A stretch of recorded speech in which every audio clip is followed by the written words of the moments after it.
giving כן. it, you go. נכון, נכון. Okay. שבוע טוב. The Matan and Ryan. Yeah. But this granddaughter coming up this year, because I'm gonna go. Matan, you did it? It was wonderful. I signed up with granddaughters. Where? Okay, okay, we'll go afterwards. It's ready. Sorry. Recording. It's a great program. It's a great program. The granddaughter, No. my great granddaughter lives in Haifa. Let's dedicate our learning to all those who are in need of refuah shlema, refuat hanefesh, refuat haguf, for the return of Ran Gvili to burial in Eretz Israel. The last of our hostages, and we don't forget, right? Okay, today we're going to talk about Yaakov and Esav, but not individually, but rather together, because we sometimes forget that these two are twins. Because each one took such a divergent path, right? I will say that when I was growing up, many times parents referred to the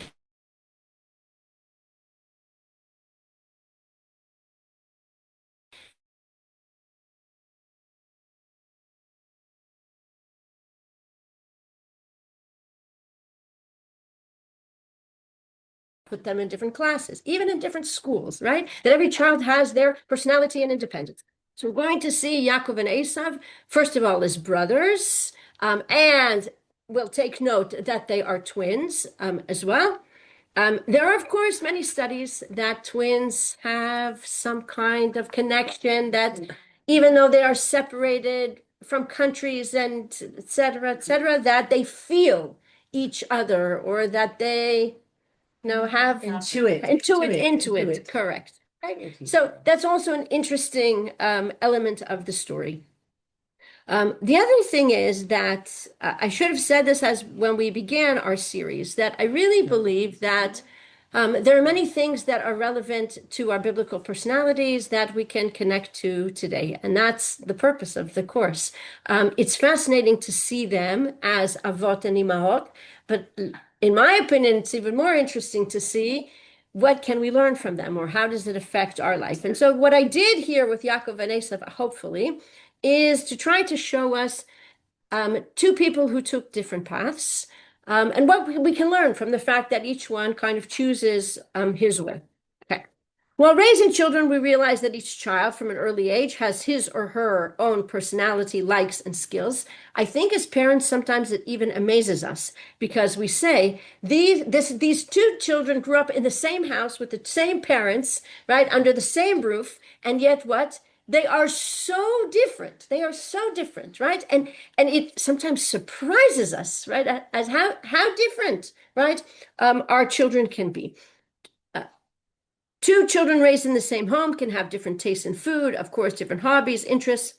It's actually a great thing for families that our children don't wind up clones of each other. Why then should we be the least bit surprised that Esav and Yaakov are so different, not only in the way they look, but also in their behavior? And this is when the Torah introduces us to Yaakov and Esav. I will say that the psukim before are also interesting, just because of lack of time. And that is, when Rivka is pregnant, she recognizes that something different is going on, right? Right? Meaning she understands that her pregnancy is perhaps different. She was, I don't know, at the Em Vayelet or whatever it is, and she was talking to people, and, what do you feel? What do I? And she realizes something is, and she goes, Lidrosh et Hashem. And she is told, Shnei goyim bevitnech. She knows something, right? There will be two children, and each one will be a separate nation, right? This she knows ahead of time. No ultrasound. No ultrasound, correct. Vayimalu yemeha laledet, ve'inei tomim bevitna. And her days to give birth were completed, and there were twins in her womb, exactly as she was told ahead of time. Okay, despite no ultrasound, right? Pretty amazing. ויצא הראשון אדמוני, כולו כעדרת שיער. And the first one emerged. Here the English translation is ruddy. Okay, what is admoni? Red. Reddish. Okay, red. From Adam. Okay. Kulo ke'alderet se'ar. Completely like a coat of hair. Kulo, he's complete, or kulo ke'alderet se'ar, that he is covered with hair. Okay. I spoke to someone that is a midwife. She says there is such a tofa that babies are born and they're covered with a fine coat of hair. Mamash, the whole body is covered with hair. It falls off very quickly, but it's not as strange as it sounds because when we read it, we go, oh my God, a newborn baby that's covered with hair? That's so bizarre. But she says it is a well-known tofa. Perhaps what's interesting more about Esav is that he is Admoni, meaning that he is also, this hair which is on him or covering him is of reddish, right? Vaikru Shmo Esav, and they named him Esav. Usually, we'll see when Rachel Leah named the children. Each one of the children, it has a reason for the name, and usually it's an expression of something that they're going through in their life. Here it says Vaikra'u Shmo Esav, and they called him Esav without a explanation as to why he's called Esav. Most of the Parshanim say Esav milshon asui, that many times when twins are born, they are very small, right? Because they shared a womb or they were born slightly earlier. In this case, Esav is asui. He's what? He's complete. He's well done, right? He's cooked. He's cooked, right? Yafet, right? That's what they say, don't they? And when you go past 40 weeks, right? That they have hair, they have nails, they're very well. Okay, surprising because they were two twins, and Esav is a healthy, robust, complete. Okay. ואחרי כן יצא אחיו. And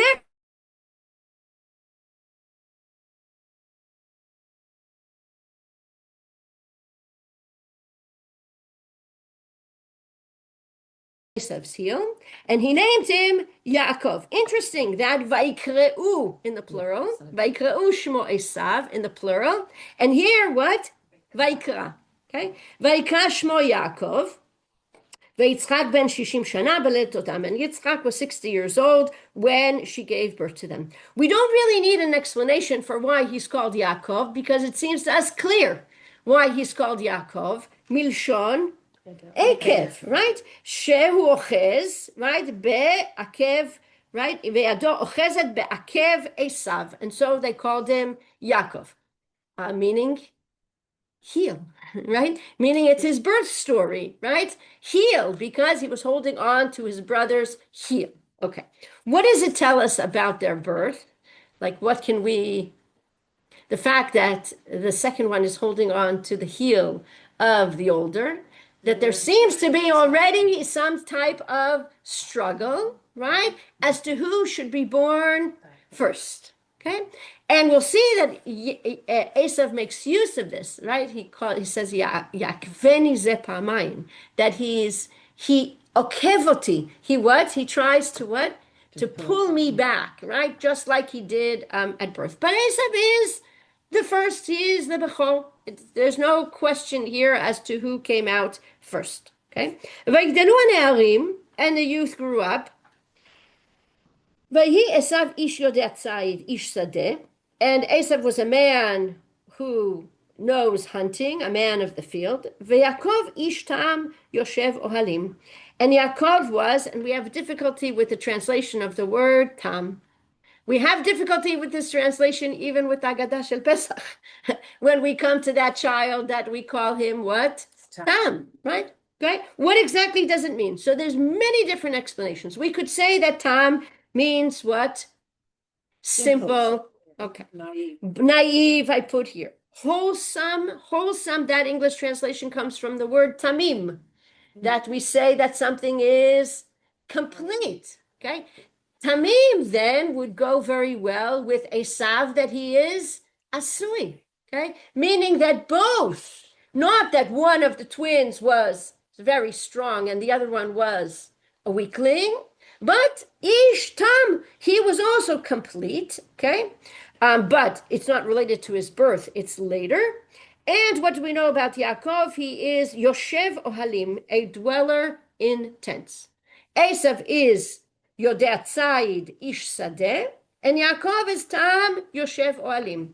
Here we have a description of more their character or personalities when Vayigdelu Haneharim, when they are older, and we can already see what their disposition is, what interests them, what's their character. Why? How do we see that they are very different? Esav is always outside. If he is an ish sadeh and an ish tzayid, right? That means that he spends most of his time outdoors. And Yaakov is what? Yoshev Olim. He's indoors. Okay. The next pasuk will then say that each one of the parents seems to have a what? A connection, a favor to one of the children, right? And Rivka more towards Yaakov and Yitzchak more towards Esav. Okay. Each child must be educated in their own path. This is a quote from Sefer Mishlei, from Proverbs, Chanoch hanav al pi darko, that every child has their own way and their own path. And we have to be aware, we have to notice it. The Midrash says, and the youths grew up on Pasuk Chav, Vayigdelu haneharim. Rabbi Levi said it's comparable to a myrtle and a thistle, which grew one on top of the other.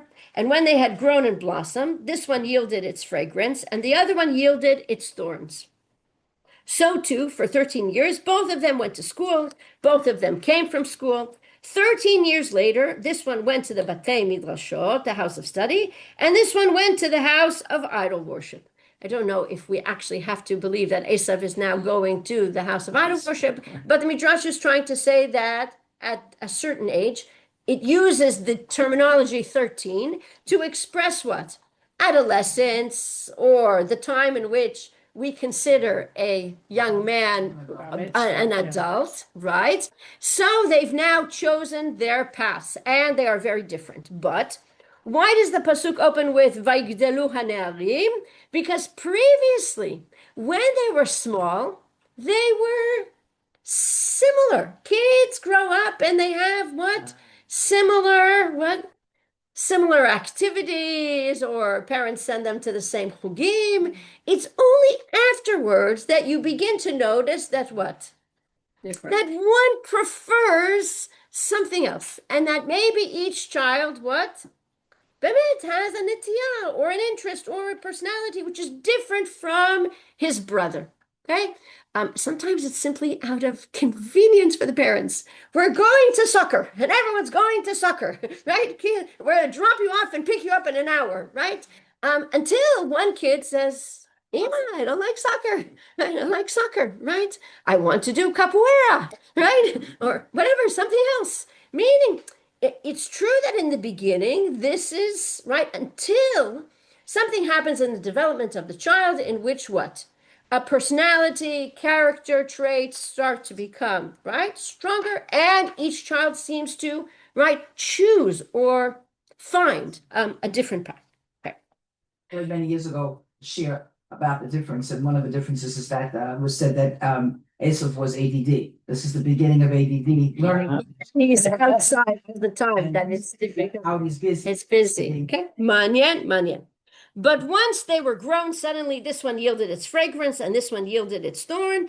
That it only occurs Vayigdelu when they are older. Okay, that each one, as it were, chooses their own. It's important for me to note that when we look at the pshat, there is nothing negative about Esav. Okay, I have to say it. I once saw Rabbi Beller do a bibliodrama on Esav, and he says he's the most misunderstood biblical character, because Chazal have depict him, right, in a horrible way. That's Ish Tzayid. Correct. I agree. Ish Tzayid.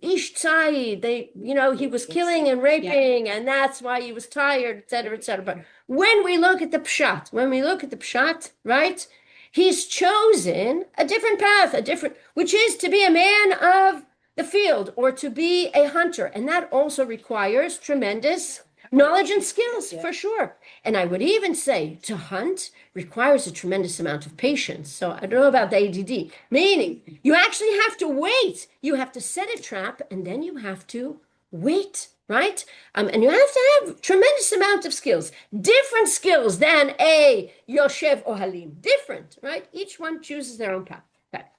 In his commentary on the Torah, Rav Shimshon Raphael Hirsch makes an important point, which can perhaps alter our approach to Esav.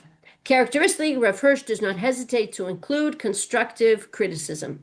I'll just mention Rav Hirsch lived 1808, 1880, and this is today known educational pedagogia, but the fact that he's writing this in 1800, right, means how evolved he was in understanding chinuch, individual chinuch for individual children, okay? And why do I say that he does not hesitate to include constructive criticism? Because today we call it Tanakh Begova Einayim, meaning that we are not afraid to what? To criticize or critique our biblical ancestors, and we see them as human beings versus a different hashkafa, a different philosophy, which says, right, David lo chata, none of, right, we only get to the ankles of our great biblical characters, and we are not allowed to criticize. Rav Hirsch says, if something needs to be said, it needs to be said, and we can learn from it as well. For example, the Ramban says regarding Sarah Imenu and her treatment of Hagar, Sarah Imenu chata, he says. And he says, and we are paying for it until today. That's what he says, the Ramban.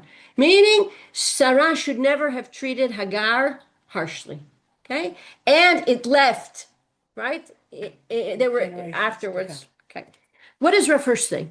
In no place did Chazal refrain from revealing either the minor or the major weaknesses and errors of our great Avot's deeds. What is amazing about Torah, Tanakh in general, is that we never sweep anything under the carpet. As a matter of fact, we present it shockingly, right? I mean, I even remember in grade school about what are we going to do with the daughters of Lot? Seduce their father? Sleep with him? Like, how are you going to teach this to children in grade 3? You know? Skip it. Yeah. Potiphar's wife seduces Joseph. He runs out. But this is Pshat HaMikra. These are Sipurei Bereshit. You know, I once asked my daughter in 2nd grade, how did they learn about Eshet Potiphar? The teacher did not skip it, and I give her a lot of credit, right? Because you have to explain how Yosef ended up in prison, right? How that's an important part of the story. So she said, Yosef said to her, Mrs. Potiphar, you are already married to Mr. Potiphar, right? So she made it very child appropriate, okay? But we have difficulty teaching these stories, but Pshat HaMikra, we don't hide anything. All the stories are there, right, for us to deal. Tamar dresses up as a prostitute on the side of the road, right? These things. What? Also, you skipped that story? It's like it's more of a Sakov. Yeah. Okay. No, it makes sense because it's difficult to teach young children, and you teach children Bereshit, right? So the Torah never, and also Chazal did not refrain from revealing the minor, the major weaknesses and errors of our great Avot's deeds. And specifically in this way, they increased Torah and magnified its lessons for the generations. It's very important what Rav Hirsch says in that. Also, their weaknesses and errors have what to teach us. It magnifies Torah.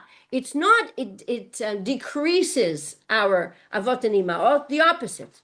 For instance, Rav Hirsch finds fault in the way Yitzchak and Rivka choose to raise their sons.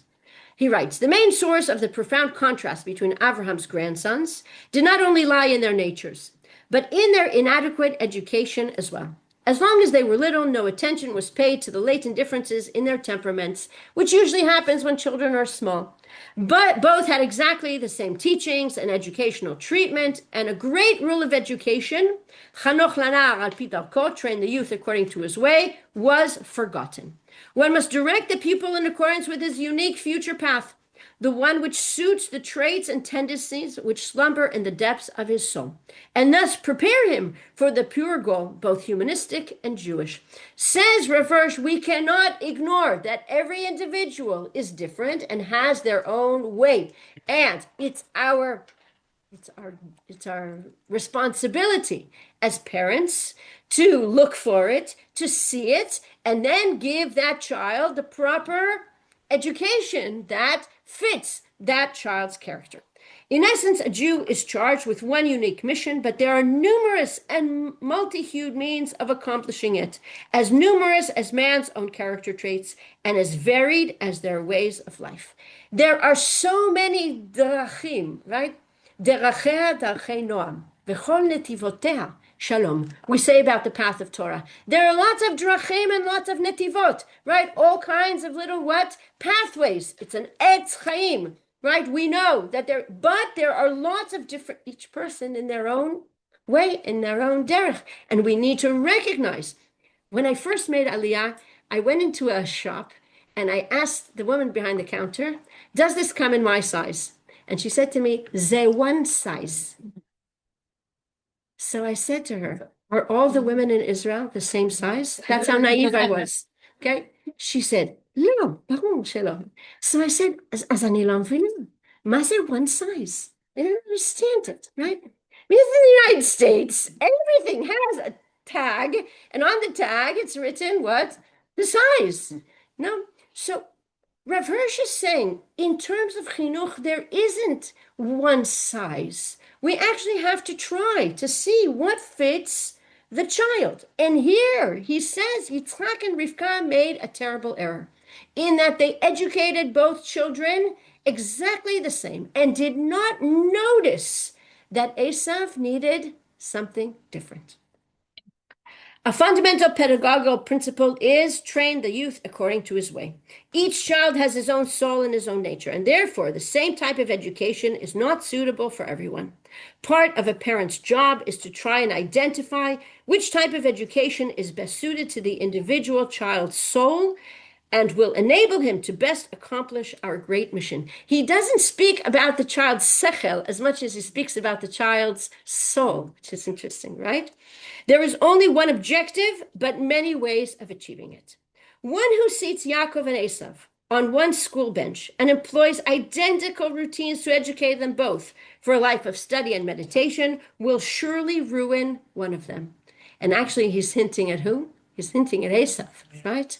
Meaning, today we would recognize that a child like Esav needs to study outside, right? Outside or in a different way. And today we also recognize there are some children that are visual learners and some children that are audio, right? Meaning or hands-on, many different ways to educate. And the idea that everyone learns in the exact same way. I was laughing because I was remembering that when my girls were in Dauphin Anglais, the teacher used to give every week a spelling test. Okay. And they had to learn words by heart so that they could. So one of my daughters would write the word over and over and over again. And that's the way she studied for the spelling test. Another would walk around the house going, comfortable, comfortable, meaning she would what? She would repeat it and say the letters out loud, which means that people learn, right, in different ways. The teacher sometimes used to give them what? Betty eats cake. How does that go? Mnemonic. Mnemonic devices to remember. Right. Yeah, you're right. Okay. Between the girls are there? How many years? Like 3. Oh, okay. Yeah. No, as opposed to terms the of- twins or something like Oh, that. no, or something. no. Okay. Um, Right now I have twin grandsons, 1 year oh, old. wow. I'm already seeing their personalities. How interesting. Yeah, it's fascinating watching them interplay with each other. Brother? To the parent and like pulling the things. I mean, they're only 14 months, but That's great. yeah, it's Amazing. very interesting Wow. watching the development. Yaakov will draw from the well of wisdom with increasing desire, while Esav will only wait for the day when he can discard all the old books and with them the whole great purpose of life, which he only recognizes from one point of view and in a manner which is abhorrent to his very nature. What Rav Hirsch is hinting at is something we're all aware of, and that is people who discard all of Judaism, right? Who throw it all out the window because they don't relate to it. Especially, I have to say, which is heartbreaking. Limudei Kodesh is taught in such a boring fashion that as soon as they're finished with the Bagrut in Tanakh, they never want to open it again. Which is it's shocking, but I hear it over and over again. How many kids say to me, it's their worst subject. They hate it the most, right? I said, how heartbreaking is it that people hate, right? Obviously, it's the way it's being taught, and also the fact that they don't feel that it relates at all to their life. So for Esav, this is a burden, right? There has to be a different way to teach someone like Esav. Educate a child according to his way. Every child is an individual and will respond differently to different approaches. For example, some children are very visual and learn best with pictures, while others are verbal. No single educational approach works best with every individual. And now comes his point. If Yitzchak and Rivka had not provided their sons with the same education, but had opted to educate them according to their individual natures instead, perhaps Esav would have become a mighty hunter. What does he add? Before Hashem. Okay? Meaning he would have taken his great skills, okay? And Nimrod is described as a great hunter, but Esav could have been a great hunter before Hashem, taken his great skills and properly what? Directed them in the right path. Moreover, rather than simply a mighty hunter. Yes. Sorry for interrupting. You're saying it's quoting Bereshit 10. So sorry, that's the mighty hunter Nimrod. Slicha. So before Hashem. So Nimrod was Lifnei Hashem? No, that's Rav Hirsch. That's why it's here. Okay. Okay. But there was nobody was before Hashem. No, There was nothing. Nimrod was the mighty hunter. Okay, thank you. Moreover, Esav would not have hated Yaakov, and he could have served as an intriguing complement to Yaakov. Indeed, together, Esav's sword and Yaakov's spirit could have been combined in the service of Hashem. And the truth is that Rav Hirsch says the ideal would have been, as in this case, not like with Ishmael and Yitzchak, in which one is chosen to be the heir and the other is thrown away, right? In this case, both children were the children of Yitzchak and Rivka. There shouldn't have been one that was, in a sense, pushed away. They were both, right? Children of, right? They should have both been, as it were, the continuation of Yitzchak's dynasty. The problem was that Esav was pushed aside, or he wasn't. They didn't properly, right, give him the path that he needed. The words "and the youths grew up," which allude to this missed educational opportunity, suggest that it was a surprise, suddenly and unexpectedly. After all these years of attending the same school, one goes to the Beit Midrash, the other goes to the house of idol worship. Yet if the differences between the two had been discovered years before, and if they'd been educated accordingly, who knows how Esav would have come out. And he actually gives an interesting example of, putting a square peg in a round hole, right? Mm-hmm. That when it doesn't fit, it doesn't fit. And it doesn't matter how much you push, right? And actually, the more you push, it will push the person away. The lesson for us, to a certain extent, is that we are all involved in chinuch and working on charting a course, if not for others, and certainly for ourselves. We have to remember that chinuch must be adapted to the individual student. There is no single approach which is appropriate for everyone, right? It's really, really something that Rav Hirsch comes to say was a detriment here, a loss on the part of Yitzchak and Rivka, that they didn't see or notice when the children were young, how Esav needed a different type of education. And it was a lost opportunity. So maybe they weren't so aligned with each other, so they couldn't be happily. Very good. Maybe it says something about Yitzchak and Rivka, right? Very good. Not being on the same page, not coming from the same worlds. Right, in terms of the fact that it affects how they educate their children. Okay, fun. Even though I will say, and again, I don't know in the ancient world about educating twins, that perhaps indeed they were just lumped together and mashe tov lo, right? And oftentimes perhaps one was dragged along, even though it wasn't, right, fitting for their characters. Just wanted to say, here in Israel, you have tremendous selection of schools. Schools, My- right. My son teaches in Kedumim, and it's like the school for high school for kids that were thrown out of every other school for any kind of reason. And it's called B'nai Chayil, and in Kedumim it's known. And they will take kids that were not accepted in any other place or were thrown out, and they will teach them in small groups, and they all, I wouldn't say all, but I'll say almost all pass the bagrut, and they do everything, but they do it in their own Right, way. which is with really exceptional. teachers Just like that know. you didn't know why they did this. When I moved to Israel, I thought, oh, again, I got a yeshiva near my house. Everybody went to the same thing. The attitude was that you took them from the home, you put them into yeshiva high school. They were every other Shabbat, they were going home, but not more than that. And that was considered the mold. Rav Neria was different as a Rav. He saw the individual student, but the Ma'arechet was not built for that. It took years for that to change, that there's Correct. boutique high schools. all over the Correct, country correct. now. It's a You go back- relatively new thing, it's a correct. very new thing. So Correct. this is in the years that we're living in now. I agree, I agree. And that you can find a yeshiva that fits, right, better for your child, correct? It didn't used to exist. Including It is. working yeshivas up in the north where the kids don't want to sit all day in school. Yeah. And like you say, with In Ra'anana, Kfar Batya offers a technology, but it also offers training of dogs, dog training, and this and that. For all kinds of very, very fascinating different facets. There are schools for the arts and music, which didn't exist before. Religious schools, I'm saying, for the arts, for the music, which didn't exist before. Recognizing Sriva, correct, Nachon? Right, that's a wonderful example. Right, which didn't exist before. You're right. It's a relatively new idea.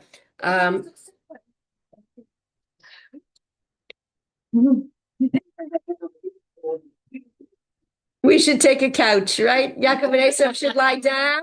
Let's hear how my parents ruined my life. Right, correct. If only, right. Very good. Yes, good point. We do have relatives that are Haredi in Yerushalayim, and they had a story with one of their sons, and that is that the Rosh Yeshiva called and said, I understand that Avrami's been sick, and the mom said, no, I thought Avrami was in the yeshiva.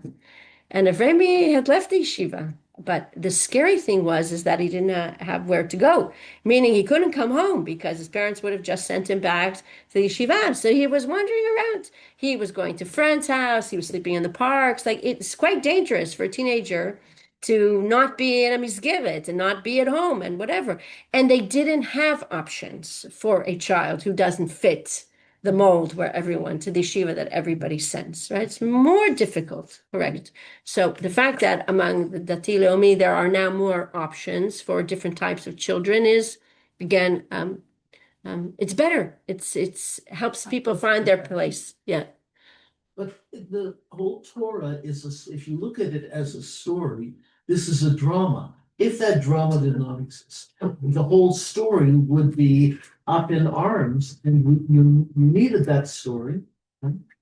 We needed that story, otherwise we can go forward. Okay. If in fact, Yaakov and Esav work together.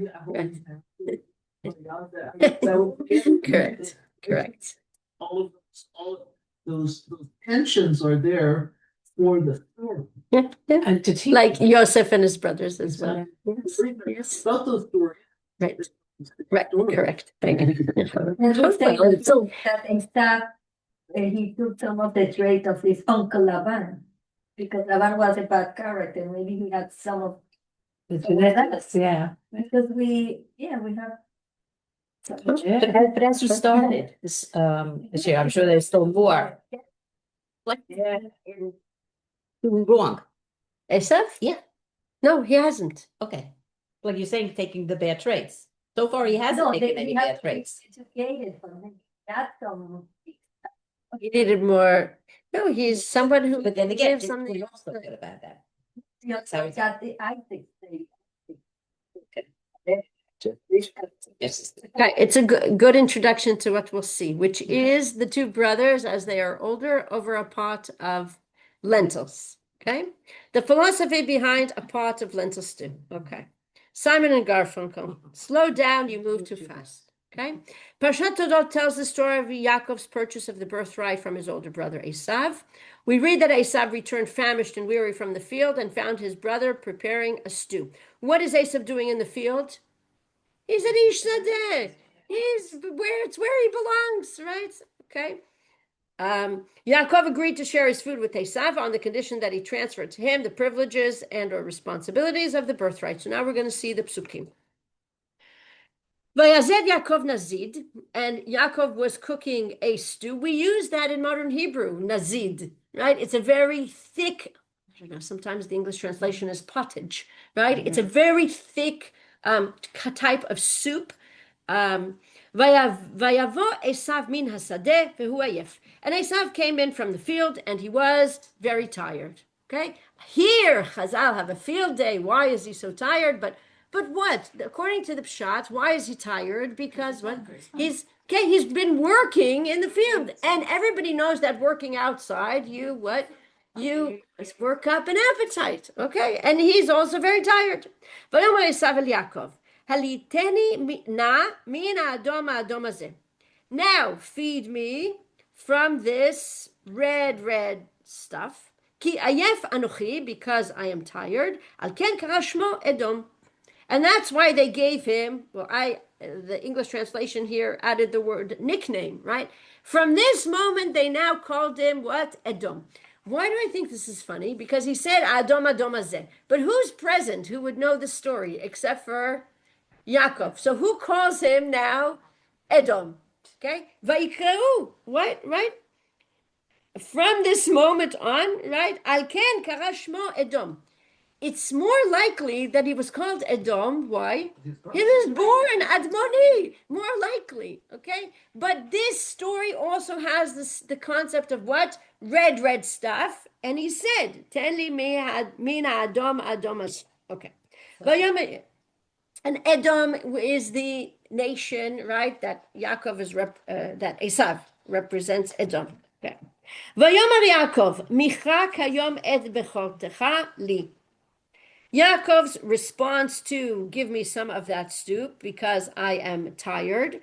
He doesn't actually say because I am hungry. He says I am tired. Okay? Feed me. He does say the word na, which is what? Please. Okay? He still has manners. His parents taught him. Okay? Well, he says, give me some of this stuff. Ki ayef anochi. I am too tired to what? To feed myself. Okay? Yaakov says, sell me your birthright. Kayom et bechotcha li. Sell me your birthright. He does say, michra. He doesn't expect him to what? To give it for free. He says what? Sell it to me. Why am I emphasizing this? Many people like to say that Esav was tricked. I don't think Esav is strict. I think this is a transaction that two people make. Now, is Yaakov taking advantage of the fact that he's tired and hungry? Or I have something that you want and you have something that I want. Let's make a transaction. Yes. What kind of a brother is that? Okay. זה שאלה טובה. Okay. Kind of a brother. Okay, יפה. We would hope that the relationship would be that, right? Which would be if you're indeed hungry, then And you're my brother. Very good. יפה. And it's interesting that the word achim is not, it doesn't appear in the text at all, right? Okay. Very good point. ויאמר עשיו, הנה אנוכי הולך למות, ולמה זה לי בכורה? I would say in response to your question, which is excellent, which we could even put in Esav's mouth. What do you mean? You're my brother. Like, why is this now? What? You're talking business now? What, ma? Right?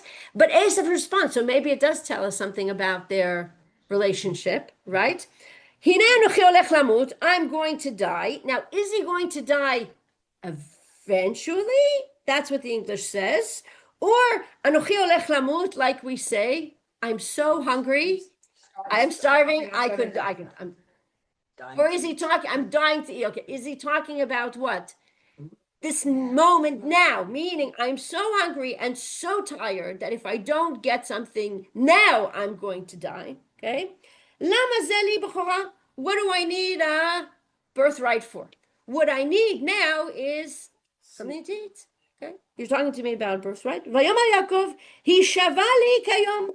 Make me an oath. Vayishavalo. And Esav, what? Swears. This to me says that Esav agrees. Not that he is being what? Coerced or tricked. Otherwise, he wouldn't. Vayishavalo. Vayimko et bechorato leYaakov. And what? And he sold his birthright to Yaakov. That's an interesting question, legal aspect, right? Is it yours to sell? Can you sell it? Right? Can you sell a birthright? It's interesting, right? Okay. Going back to the fact that they are twins, maybe it's a difference of 2 minutes, right? That you're the Bechor over me, not like Reuven and maybe, right? Okay, so it's a technicality, right? It's you happen to come out first instead of me, right? And I was hold. Okay, it's interesting, and I think your point is very well taken. It's not brotherly love here. It's literally a business transaction is taking place. Okay, but I want to say that I don't believe. Again, you can disagree with me, and I'm open. I don't think Esav is fooled. I don't think. I think he doesn't feel any need for the birthright. So what? I'm okay to sell it. My husband, Ah, Elliot, okay. also the Okay, okay, You know, people think. okay. And he was a person of consent, which Yaakov said, here, eat, Okay. and then we'll make a Okay. deal. Then we'll talk business." Okay. Vefe. So Okay, good I don't point. think Yaakov comes to- I agree. I agree. I agree. I agree. Okay. I don't actually look at it that. Because why did Abraham go to the field and stay out so long that by the time he comes home, he's starving?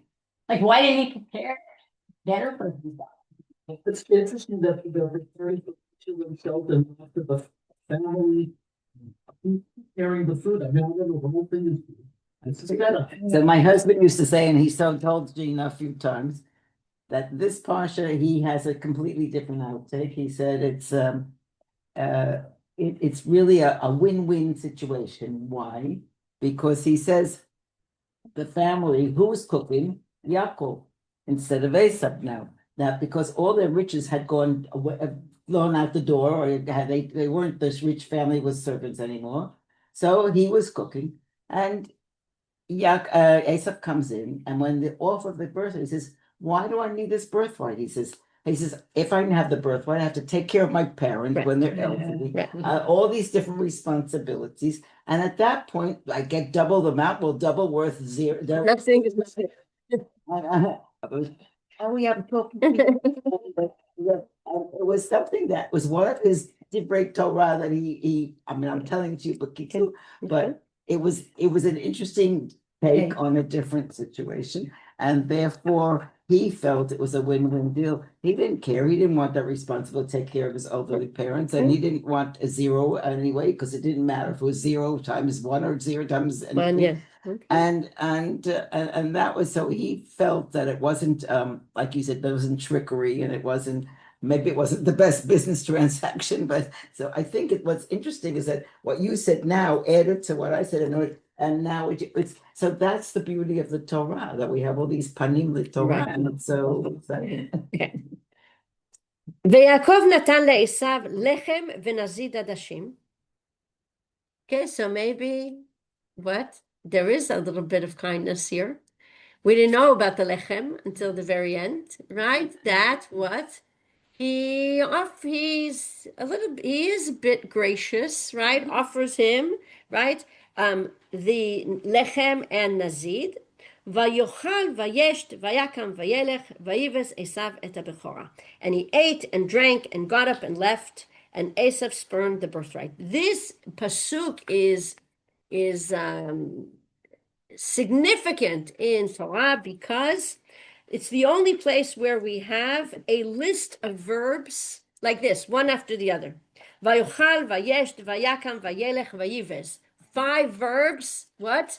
One after the other with no break, okay?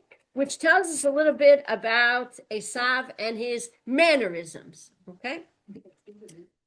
What? Impulsivity. Yafe. What does it mean? Vayives et habechora. Bizayon. What does the word vaz mean? That you have no respect for anything. Okay? Vayives et habechora. It was okay in his eyes because he what? He didn't care about the birthright. He's okay for him. He spurned it. He got what he wanted. It was not okay. Not relevant or important. Okay, the Midrash Hagadol tells us about the exchange between Yaakov and Esav during this incident. And in truth, it was lengthier and more elaborate than these 3 verses. The Midrash always likes to do what? Make the story a little bit more embellished. When Esav entered, he discovered Yaakov standing and cooking with his eyes tearing from the smoke. He, Esav, said, why do you go through all this trouble? Open your eyes and see how all the people on earth eat whatever they find. Fish, insects, crawling creatures, swine, and the like. You trouble yourself until you prepare a dish of lentils. So you could now argue that this is the, what? The man, Ish Hasadeh and the Ish Tzaid, arguing with what? Who eats off the land. That's what he does. Who takes a bother to stand and do what? Cook something? It's like a long Right. time to cook. Okay, lentils especially, right? Meaning, when I'm hungry, what do? I eat something. I grab, and I eat it, right? And, right, fish, insects, crawling creatures, whatever it is, and what? I know, interesting that they had that Instant gratification. instant gratification. And you spend your time what? Cooking something, right? And waiting and the lentils until it gets, well, it's a long process. Okay. Esav was so tired he didn't even bother to sit down at the table. He asked for a bowl. He didn't ask for a bowl. Esav used the word haliteni, which Rashi means. Esav said, I will open my mouth and you, Yaakov, pour it right in. Right? Talk about fast food. Meaning, he's so tired and hungry. He literally says what? Feed me, right? And this word, what? It means like to draw water. Halitani mean pour it, like pour it for me. Literally like pour it down my throat. Esav didn't even ask for the lentil stew by name. He calls it what? That red stuff. Esav was in such a hurry to eat, he didn't even swallow the food or identify it by name. Esav actually sounds like a small child when he says that red stuff. Children sometimes choose ice cream by saying, I want the pink one. You know, I remember my sister choosing according to the ice cream because it was pink. And I would say to her, you're not going to like it. And she says, no, but I want the pink one. You know, like what? Who calls food by its color, right? Esav wants to eat now, and he can't be bothered with good manners. Think about what the food is called. And Yaakov is different. He's cooking a dish that takes a long time. A lentil stew needs to be on the fire for a very long time. It can be eaten. It's not a cup of soup when you add water.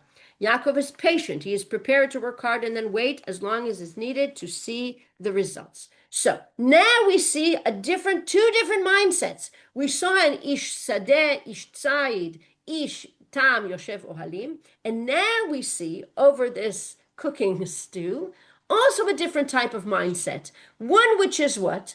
I am prepared to invest in something that requires time and cooking. While another mindset which says what?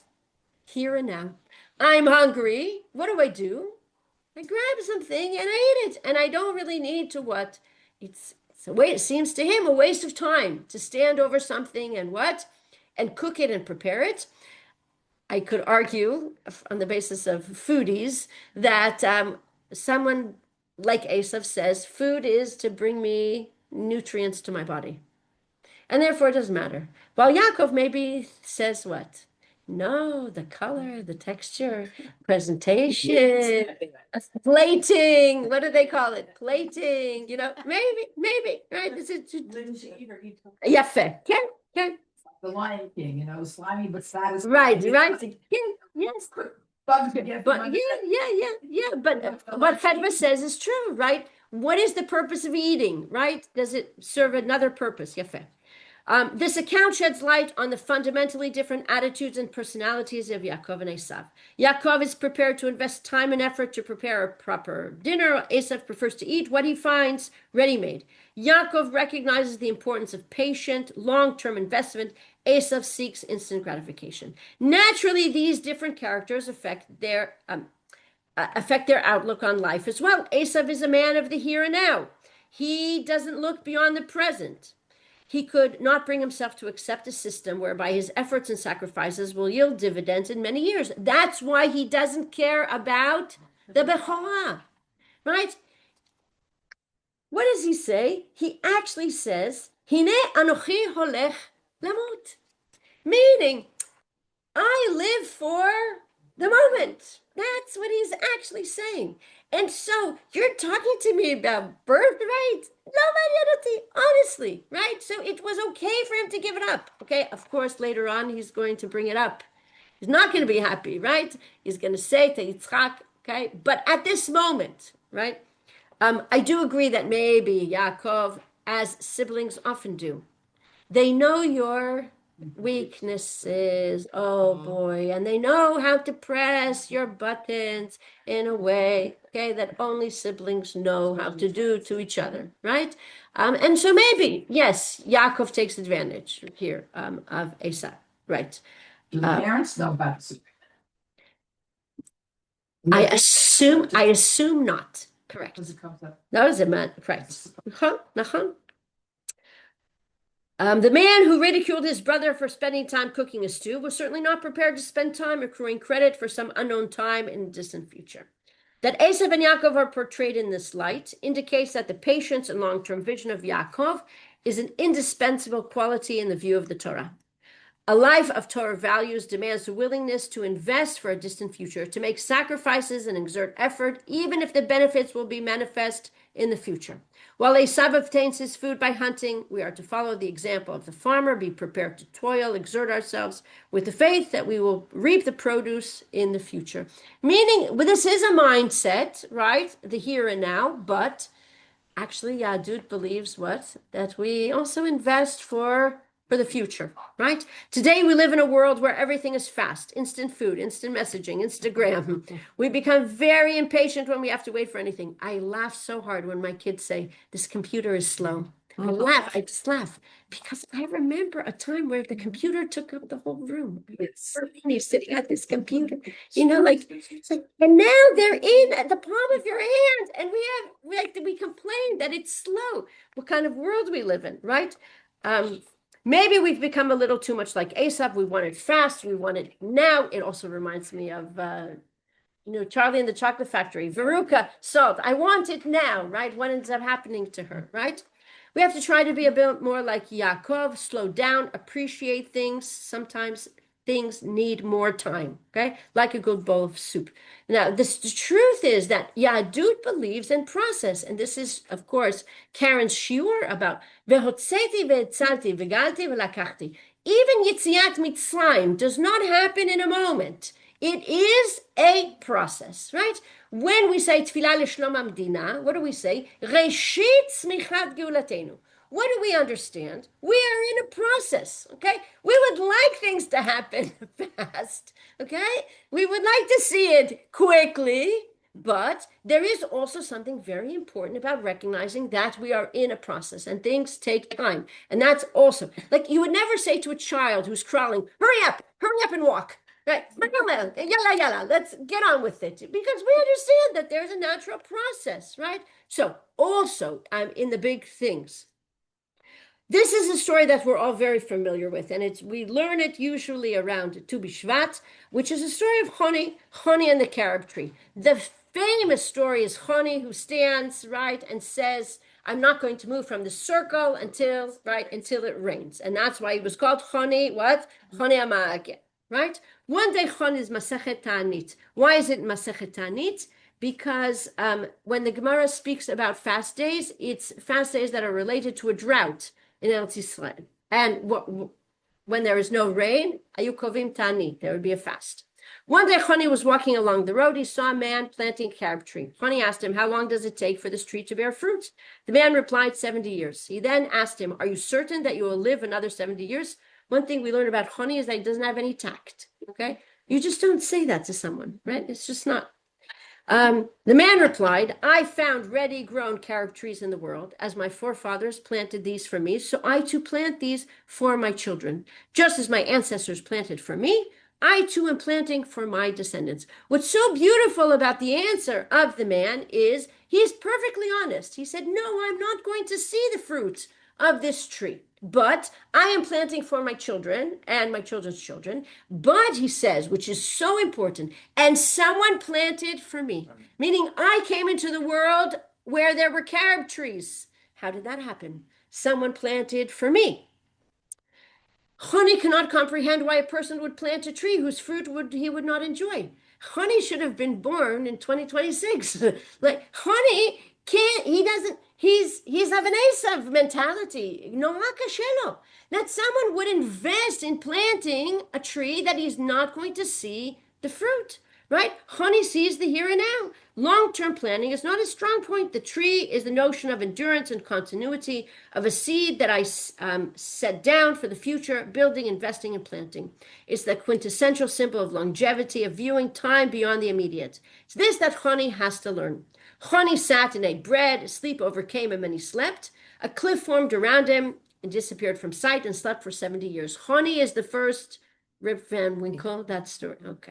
When he awoke, he saw a certain man gathering carobs from the tree. Choni said to him, are you the one who planted the tree? The man said to him, I am his grandson. He's not even the son. He is what? He's the grandson. Okay, so 70 years is 2, right?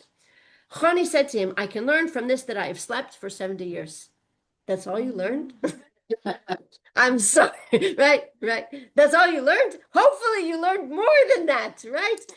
But here, welcome, here is the grandson. What is the purpose of him sleeping for 70 years? To actually see, right? That here is the grandson reaping the benefits, right, of that planting. If we plant by learning Torah, doing mitzvot, acting morally, compassionately, teaching our children to do the same, fruits will be born. We may not see these fruits during our lifetime. We may not get to enjoy them in this world, but we can be rest assured, unlike Choni who slept for 70 years just to learn this lesson, that others will thrive because of our efforts. The way we show we're thankful to those who came before us is to make things better for those who will come after us. And I think this connects to the Esav Yaakov mentality. I'll end with this. Rivka, remember, she sends Yaakov to go and she prepares food. Esav, in the meantime, is hunting. Yaakov, disguised as his brother, because his mother has put what? This furs on him, okay? Comes in front of Yitzchak. How is it that you came so quickly, my son? Because usually hunting takes a very long time. And not only do you need to hunt the animal, you then need to skin it, right? And then you need to cook it, etc. Because the Lord your God sent me good speed. Says Yaakov to his father, dressed as Esav, Baruch Hashem, I had siyata dishmaya. Well, you just blew your cover right there. Right there. Okay? Okay? Ki Hashem Elokecha hikra lefanai. Okay? Vayom Yitzchak el Yaakov. Kshana ve'emushcha b'ni. Come here, let me feel you. Ve'ata ze b'ni Esav im lo. Whether this is my son Esav or not. Which lends us to think that Yitzchak what? Now has his doubts. Okay? Vayigash Yaakov et Yitzchak aviv vayimushehu, and he comes near and he feels him. Vayomer hakol kol Yaakov vayadayim midei Esav. The voice is the voice of Yaakov, but the hands are the hands of Esav. I am now very confused. Why? Because the voice that I hear is the voice of Yaakov, but what I'm feeling, as we know that Yitzchak can't see, are the hands of Esav. The Midrash says, because the Lord your God sent me Godspeed, good speed. As soon as Yaakov said these words, Yitzchak says, I know Esav doesn't talk like this. Okay? Okay? Since Yaakov spoke, Yitzchak said, come near, let me feel you, whether this is Esav or not. Okay? This exclamation is not one of uncertainty, but rather one of confidence and satisfaction. He's now convinced, maybe this is really Esav, right? That Esav has finally achieved the voice of Yaakov. Spirituality that Yitzchak was waiting for all this time. Maybe, my son has what? Has changed, okay? And he's saying, and he's saying, Baruch Hashem, Baruch Hashem, okay? In Yitzchak's eyes, the combination of the voice of Yaakov and the hands of Esav is the ideal combination for a Jewish leader. He's long been confident that Esav would eventually attain it. When Esav returns and Yitzchak realizes that it was actually Yaakov who'd been standing before him, he's suddenly struck by the reality that Rivka has been telling him all along. The hands of Esav and the scent of the field are external features that Yaakov can easily achieve, whereas the voice of Yaakov is a fundamental quality that Esav is unlikely to ever attain. Rivka knew this from the beginning, and she says, what? The sadeh is something that can be taught, but the voice, right? This is why the bracha needs to go to Yaakov. The voice of Yaakov signifies Torah's quest for spiritual growth, development. It's a sound of gentleness, curiosity, and by contrast, the hands of Esav represent force, materialism, dominance, power. They are impulses that often spill over into cruelty. Not that that's any part of the Pshat HaMikra, but impulsivity is, perhaps, right? As we see his language, give me to eat, and give me to eat what? Now, at this moment. Perhaps the ultimate merger of lifting hands and prayer is the blessing of Birkat Kohanim, in which hands are lifted in peace and not in war, not in anger, but levarech tamo Yisrael be'ahava, right? With hands raised, right? Maybe that's the shiluv of Kol Yaakov ve'yadayim, right? As they should be. Thank you for your comments and your commentaries. Wonderful. Yishar Koach. Please. Bechora. If the only thing that they're really learning about the Bechora is from the Tarim, that there's going to be 400 years of Shia board, stuff like that. So maybe that's what he was saying, you know, like, I don't want any part of that. So not right, the long term, it's not, that that's, that was oppressive on it. Aggressive, yafeh. Meaning there are responsibilities, good and bad, right? And I don't want that. I don't want the difficulty, even if in the end there will be rewards. It's oppressive. I agree. You're right. But it's so fascinating watching my grandson from the hospital. I already saw